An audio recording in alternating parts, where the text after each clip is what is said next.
Well, at least you'll get to go to some Halloween parties this year. Get out. Hi, I'm Weston. I love talking about the Astros, and I'm here to talk about Game 22 of the regular season, where the Astros lose 5-4 in the 10th inning in walk-off fashion to the Washington Capitals after entering the 9th inning with a 2-run lead. And, dude, I'm just spent. Ronel Blanco had a great game, man. He looked really, really solid. He's been probably the best starting pitcher of the season to this point. Yordan Alvarez had a massive day. 3 hits. He looked great. Tucker had a pair of hits. Pena had another couple of hits and an RBI. Altuve's had like 3 bad games in a row, and his numbers are still comical to look at. Montero had another scoreless inning. That was super cool. And then you get to... I'll throw this in there. Brian Abreu also looked pretty okay. Did give up a couple of base runners. That's not great. Picked up a pair of strikeouts, though. That is great. Get to the 9th. Presley just whiffs it. Presley and Yiner, I'll throw some blame on him for the catcher's interference. But again, just tip of the iceberg. Not great. You get to the 10th. Seth Martinez comes in. First pitch. Double into the gap. And this is going to be the most old head thing that I ever say. Both times the Astros have been walked off this season when it's into the gap, the players have just stopped. Like, as soon as it touches the grass, they've just stopped. And, like, I understand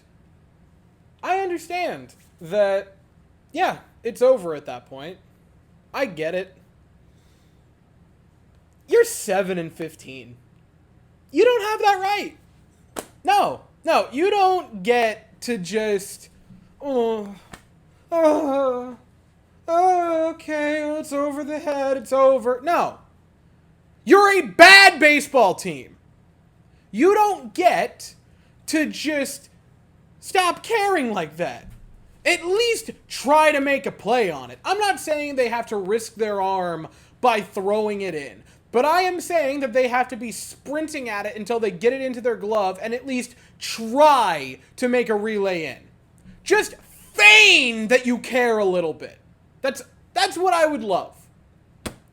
And I know that I'm going to get ripped to shreds of, oh, you're negative and you're anti-Astro and you're fake fan and blah, blah, blah, blah, blah, blah, blah, blah, blah, and all the bandwagons are hopping off the train. Do you understand who I root for? I like the New York Jets, everybody. I don't care if you're good or if you're terrible, or if you're somewhere in between. And most of my life, I've found that my teams are somewhere in that not-so-good part. Most of the time, I find myself cheering for a team that isn't in the playoffs, or is under 500, or just outright, not even is under 500, just sucks. I don't care. When I start to get irritated, when I start to get riled up like this, it's because the team itself seemingly doesn't care. That's what it is. And it's their on-field play this season, and last season for that matter, and their language to the media, and their body language to the media, and everything else that just kind of indicates that following that 2022 World Series, the entire team as a whole just said, oh, we're done. We did it. We've ended the chapter. We don't have to try anymore. Woo! And I see people saying things like you're too hard on them, you're jumping ship too quickly, and yada yada on and so forth. And here's the thing. I actually think I'm going pretty easy on them, all things considered. They're 7-15, guys. They are a genuinely terrible team. Like, this isn't their middle of the pack. Look around the league. They're bottom 5 in record. I understand that they've scored some runs. They're not a good team. They are not playing like a good team. And it's not just a unlucky thing. Watch the games. I have. They're not playing like a good team. They're playing like a team that has a couple of good players, but not a good team as a whole. And in the losses, even in some of the losses, I don't freak out. I don't lose my mind and go over the top. In quite a few of them, I've been like, they won a couple of games, so it's a speed bump. Nothing to worry about. It's a speed wobble. You're fine. Or I've gone on record and saying like, hey, you know what? This player had a bad game and you can kind of pin the loss on them, but I think they're going to be fine, aka the last time Josh Hader blew a lead. Or I just say it's early and I try. Even in some of those losses, I have been pretty darn positive. And in the wins, I have been brutally honest and like just said, I'm not going to look at the bad because it's a win and those are kind of fun right now. And I'm not really wanting to tear them to shreds when they can at least win a game. And every time they've won, I've gone into this long little bit about like, all right, this is how they can start to dig themselves out of it. There were a lot of positives, a lot of things you can build on. And almost every single time they have rewarded that by losing. Usually multiple games in a row. And in some cases, followed up, winning those games by getting swept. I want to be positive, and I want to feel good. But even in all of the previous seasons, because that's the big thing is, oh, well, you know, they always start cold. They've not, I can't stress this enough. They have looked not good to start seasons. They've looked lackluster to start seasons. They have never, in the time period that we are discussing, which is since they became good, they have never been this bad for this long to start the season. I'm not concerned about them because they have a losing record. Because last year I was very upfront about saying, hey guys, we're probably going to get to game 30 and they're going to have a losing record. Well, now it's pretty much a guarantee unless they win out till game 30. I'm not panicking because they have a losing record. I am panicking because it's not that there's one position that has a hole. The entire team is a block of Swiss cheese.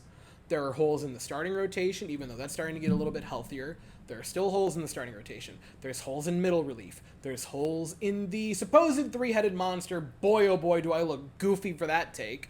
There's holes on the infield, specifically on one of the corners. Hint, it's not Bregman. There's holes in the outfield because I was high on Jake Myers, and boy, oh boy, that just kind of didn't happen.